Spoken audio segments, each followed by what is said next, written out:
والشمس وضحاها والقمر إذا تلاها والنهار إذا جلاها والليل إذا يغشاها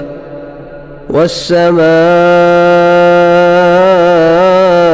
وما بناها والأرض وما طحاها ونفس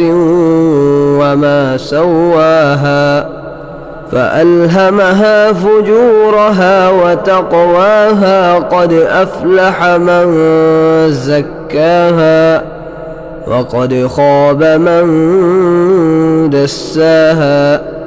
كذبت ثمود بطغواها إذ انبعث أشقاها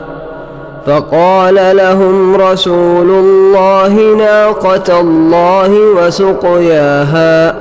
فكذبوه فعقروها فدمدم عليهم ربهم بذنبهم فسواها ولا يخاف عقباها.